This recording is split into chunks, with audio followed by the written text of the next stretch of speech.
Hey everyone, welcome back. So today I want to talk about workplace organizing. This is going to be like the organizing before the organizing because I always jump the gun and I'm always too broad and too vague. And then people come back to me with a million questions and I feel like I failed in my mission. All right, so the first thing I want to talk about when it comes to organizing in your workplace is to how to even bring up the subject. Now, in my last video, I just made it like a one bullet point thing, like let people come to their own conclusions, right? But that's not as simple as it sounds because it's our human nature if we're excited about something or we have like a notion in mind that we want to organize. You know, you've seen Abby post on Twitter a million times, organize your workplace, organize your coworkers. And so you want to just go in there, hot off the presses, whatever, and hot, I don't know what the word is. You know what I mean. And you want to say, everybody, we need to organize, we need to work together, we need to, collective bargain for a great contract. It's going to fail. 9 times out of 10, people, one, they don't want to be told that they're doing something wrong. All right, and that's the implication when you come to somebody and tell them that they need to do something differently than what they're already doing. Okay, and two, people are unfamiliar with the ideas of organized labor. They are unfamiliar with the idea of unions. In 2021, we have been so effectively propagandized that it is like a foreign notion. All right, so you have to kind of just like, it's almost like you're trying to get somebody to go on a date with you or something. All right, you have to be tactical, and I've mentioned this in several videos before. Being strategic and being tactical in the way that you talk to people. It seems like I'm saying to be a manipulative in some way, but I'm not. Okay, if you're going to do any other thing in your entire life, hopefully you would go in with a plan. And I can tell you with 1000% certainty that your company, if it's like any sort of established company at all, has a strategic, tactical plan to counter any kind of organizing, unionizing efforts. So you need to have just as much of a plan going in, if that makes sense. So when you go to talk to your group of coworkers, you have to ask leading questions, all right? So whatever complaints you currently have with your company, there's a pretty good chance, unless you're like just vastly different from all of your coworkers, there's a pretty good chance that they have the similar, complaint or issue or, gripe about the company. So you have to, you have to ask, like I said before, leading questions to get them to a point of conversation where it makes sense to bring up organizing or anything along those lines. So let's do an example. All right, let's do like a role play. Okay, if your issue with your workplace is a lack of, we'll say, job security, okay, because that's a big issue. A lot of people these days are like freelance or contract employees, not contract, you know what I mean, right? Like there's no guarantee of employment. So you can ask people, how do they like working at this company? Or how long do they think they'll be at this company? Excuse me, hiccups. Questions like that. How, if you are in a break room with your fellow employees, or if you're working remotely because of outside issues, then there are, times when you're just having casual conversations, even if it's over email, or even if you're just chatting, back and forth about work stuff. You can slide in questions like, how are you liking working from home? How do you feel about coming back to the office? How do you feel about being in the office, right? And then that gets them talking about your work, your employment, right? And then from there, you can ask questions like, how long do you think you'll be at the company? Do you plan to be here for a long time? Do you think that you'll work here for however long?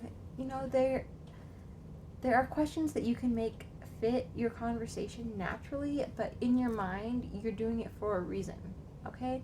Because getting to a point of organizing and unionizing, especially with people who don't have any notion of unions or organized labor or collective bargaining, it has to be more deliberate and intentional than just getting people to come to a barbecue. Even although getting people to come to a barbecue would be a great place to bring this kind of stuff up post pandemic. I don't like to say that word on here, but you know. So once you get people talking about their work situation and you guys, shared employer, then you can start. People love to complain. We are humans. We love to complain. You can get people, complaining or discussing things, and from there, then you have a jumping off point, right? And it might take days or weeks or months to get people on the same page as you, but it is a worthwhile investment. And as tempting as it is to just jump right into the fire the very first day and say, everybody, let's unionize, that's not going to work. So you have to, even write a plan out on paper, check it off each day. You have to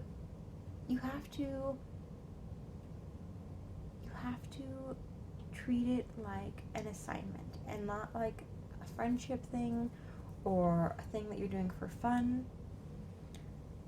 I don't know. I feel like people take it the wrong way when I say you have to be tactical or strategic when talking to people, but that's what agitation is. And in the past videos when I said, educate, and organize, agitate, agitate, and organize, people said that sounded like so aggressive, but all the way back to Susan B. Anthony, that is like the rally cry for organized labor, because you do have to do things in a particular way to get human beings to act in a coordinated effort.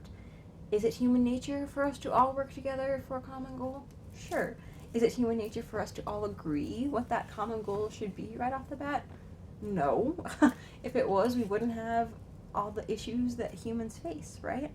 So if you're going to take the role of organizer on in your workplace or, within any kind of group, then you have to, kind of step back from friendship or any kind of relationships you've built and treat it in a much more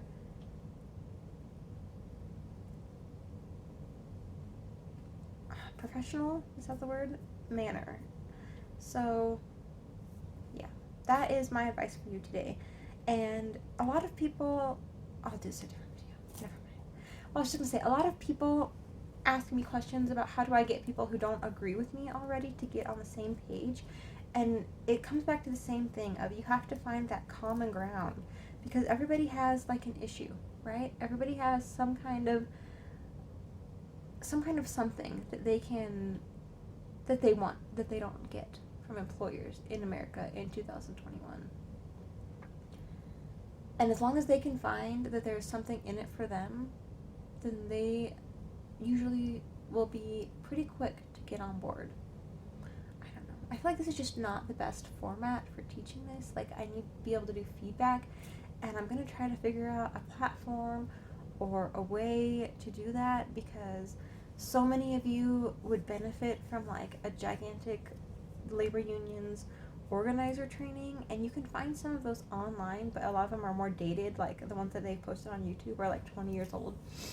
But it's approaching it in the right like headspace and the right mindset. And it's hard to sometimes talk to your friends in a way where you know that you are being like conniving.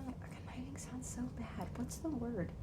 I said tactical and strategic, but people feel bad when they talk to fellow human beings. If you're like a normal human being, you feel bad talking to somebody else, knowing that you have an end goal in mind that they don't know about yet. I think that's what it is. But also keep in mind that while you're doing that, you're looking out for their best interest, right? So it's like a mom telling you to eat your vegetables. It's like a mom slipping vegetables into spaghetti sauce, right? So I'm getting you to eat your spaghetti sauce. You don't know there's zucchini in there. I don't know. But it's not going to hurt you not knowing that there's zucchini in there as long as you're eating the zucchini. I don't know. Nah, I've just gone off the rails. Okay, I'm trying, guys. Anyways, I'm going to try to think of some kind of platform. I don't know if it's like YouTube Live or because you have to be able to ask me questions and I have to be able to answer you and give you specific questions about specific scenarios or specific answers, and we can like hash things out. If you guys have suggestions for what kind of platform that would be best on, you can leave them in the comments. You all know, if you've watched this channel before, that I am not the most tech savvy person, but I think this is like an important thing. Now I'm just going on and on and on. You get the idea. Okay. Yes. I always tell you guys be strategic. I always tell you be tactical, go in with a plan, and that applies to those very first conversations too. Okay. Have a good day. I'll see you guys next time.